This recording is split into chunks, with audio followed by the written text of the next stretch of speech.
Hi hello welcome. Amazon பிரைம்ல release ஆயிருக்க system அப்படிங்கிற படத்தை பத்தி தான் பார்க்க போறோம். படத்துல ரெண்டு ஹீரோயின்ஸ் இருக்காங்க. ஒன்னு சோனா, இன்னொருத்தவங்க ஜோதியா. சோனா வந்து ஒரு பப்ளிக் ப்ராஸ்டியூட்டர்.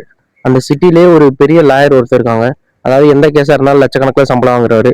அவர் எடுத்த கேஸ் இது வரைக்கும் தோத்ததா சரித்திரமே இருக்காது. அவருக்கு வந்து ரெண்டு பசங்க இருக்காங்க, ஒரு பையன் ஒரு பொண்ணு.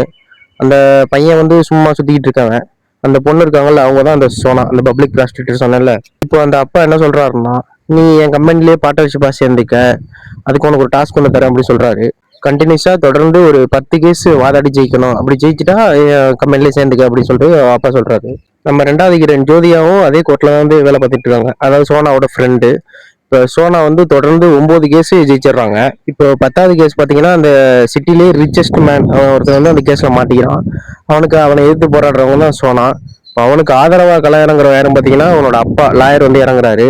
இப்போ அவங்க அப்பாவை எதிர்த்து இந்த கேஸ் ஜெயிச்சாங்களா இல்லையா அப்படிங்கறத அந்த படத்தோட கதையே. படம் நல்லா இன்ட்ரெஸ்டிங்கா கொண்டு போயிருப்பாங்க. மறக்காம அமேசான் பிரைம்ல பாருங்க. சப்ஸ்கிரைப் பண்ணிருங்க. Tata, bye by.